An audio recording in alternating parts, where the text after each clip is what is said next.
Hello and welcome back, my cherished audience. I'm your host, and you're listening to Bible Short Stories. In today's episode, we're traversing a familiar but ever profound landscape, the opening chapter of the Gospel of John. Why should you keep your ears peeled and stick around? Because John 1 isn't just another chapter. It's a cosmic opening act that sets the stage for understanding who Jesus is. It's an existential dialogue between the mortal and the divine. Trust me, it's not your usual narrative. It's an exposition of light, life, and the power of the Word. So sit back and let's unfold this cosmic hymn together. Don't forget to like and subscribe. If you stick around to the end of this video, we have a surprise. A timeless blessing. In the beginning was the Word. John 1:1. Ah, in the beginning. Where have we heard that before? Right? The Genesis account of creation. John is doing something extraordinary here, linking the genesis of all creation to the advent of Jesus. This isn't merely a repetition of an Old Testament phrase, it's an elevation, a statement that extends beyond time and space. The Word as God. In John's poetic language, the Word is not confined to the alphabetical or verbal sphere we commonly associate it with.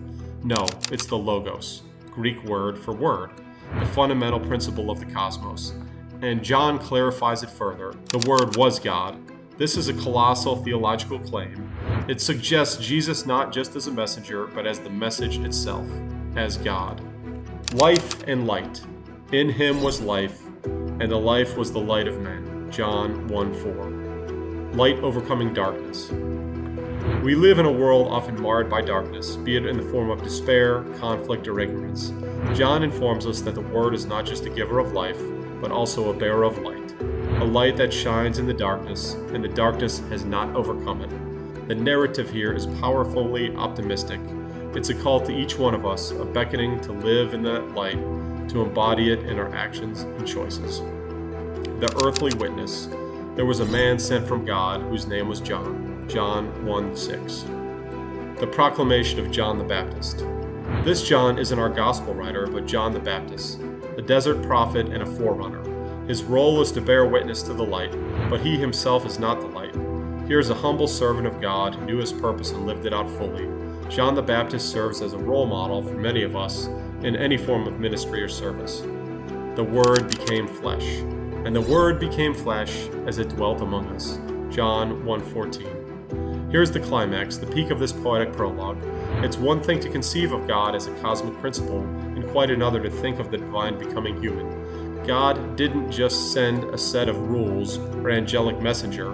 God sent himself, enrobed in human flesh, to experience human joys and sorrows, to offer a living pathway back to the divine. John the Baptist's declaration. He who comes after me ranks before me. John 1:15. The witness of humility.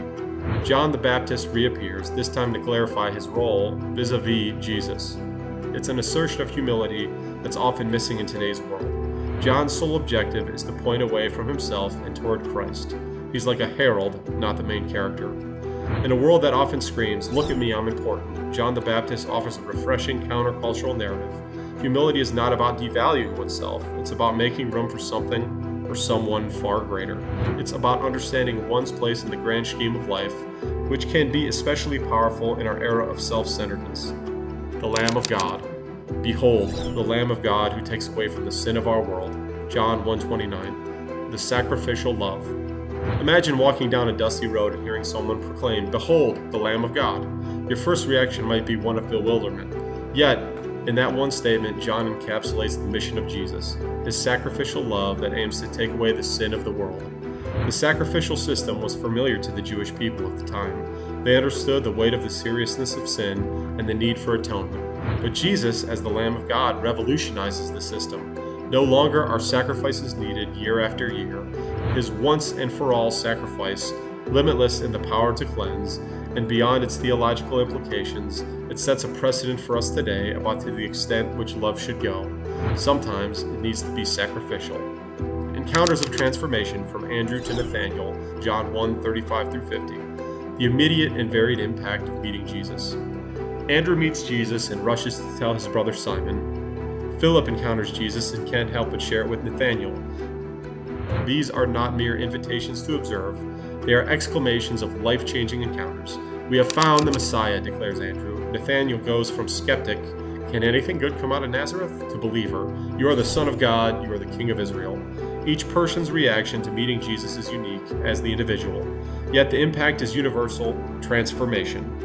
These are stories of callings and commissions of ordinary people stepping into extraordinary roles in the divine story. Reflection and your call to action. So, how do you relate to these themes? Is it the profound humility of John, the sacrificial love that embodied by Jesus, or the transformative encounters experienced by early followers that resonate most with you? Today, make it a point to emulate one of these themes. It might be a humble act, a sacrificial gesture of love, or sharing your own transformative experience with Jesus. Engage in the act and then reflect on it. Share your experiences with us as we aim to build a community grounded in these foundational biblical principles. Conclusion. Thank you for joining me in this captivating exploration through John chapter 1. We've only scratched the surface of this rich text, but I hope it provides a fertile ground for your personal meditations and discussion. Until next time, may the Word enrich your lives, and may the light guide your path. Signing off from Bible Short Stories, be blessed.